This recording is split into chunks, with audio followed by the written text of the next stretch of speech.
Well, that was definitely a game one.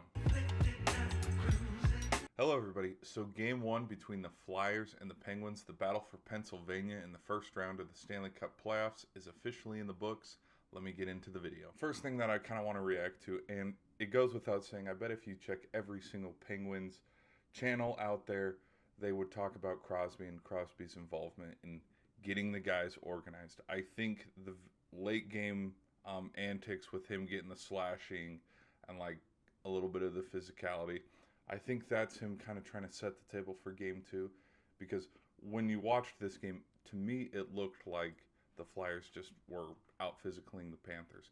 Now, don't get me wrong, I liked the physicality. There was a lot of stuff after the whistle, little extracurriculars, but to me it seemed that the Flyers had nothing to lose and more pressure was on the Penguins. We've kind of been hearing this lately that, you know, it's kind of an advantage for the away team to start in the playoffs because it's not in your barn, it's somewhere else. You can kind of go through the yips and stuff on the road before you have to come back for game three. If I'm going to be honest, though, I think the Flyers' main MVP of this game and of this win is Vladar.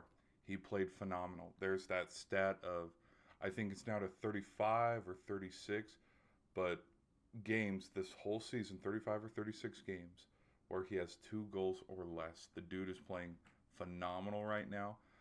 One of the goals that was a little bit tricky for Skinner, it was the first one. There was that 5-hole one where you could see that he was going up, going down, and you know there was kind of that screen, and it just went 5-hole. 2 of them went 5-hole, and then one of them did go glove side. Now here's a question that a lot of Penguins fans are going to ask: is do we blame Skinner on this loss? Absolutely not. I think, because you can't deny it when you were watching the broadcast, everybody was yelling Stu after every save. He had a few good saves, even though I think total shots in this game was like 23 and 17, something like that. That's another thing that I think the Penguins need to fix before game two is shooting the puck. Like, they did not shoot the puck much. Like, it was either the second, sometime in the second period before Gino scored, or something where they didn't even have 10 shots on goal. Like, it was that bad. Like the offense was, woo!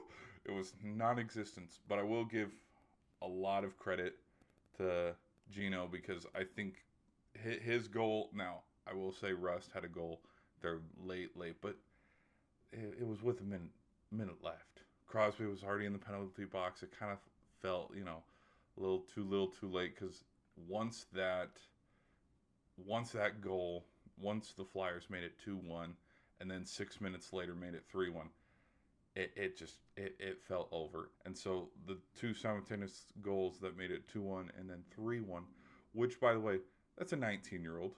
He just, you know, totally embarrassed the Penguins' defense. He should be playing college right now. He was with Michigan State. But just after it was 3-1, it's like, okay, all right, this thing's over. We'll see, though, where the Penguins can recoup. Game 2 is a definite win. I'm not panicking too much now, but if we're leaving Pittsburgh down 2-0, that's where I think there should be a little bit of cause for concern and a little bit of because I think there's parts of me with this series especially where it does feel like maybe the away team did get an advantage because Flyers, when you know, they're going to just boo Sidney Crosby, which, granted, it makes sense. So excited to see that, but I think if the Penguins want to get back in this one, he's got to get active, which makes me think, you know, you look at the Chuck, you look at Stahl, like usually the physicality of the captain and what the captain says goes, and you know, if he's having a 2-goal performance or he's just getting physical, getting in the mix, I think Penguins have a good shot. I'm not panicking too much. Like, I still think the Penguins can win this series, but what do you guys think? Be sure to let me know in the comments, and I'll see you in the next video.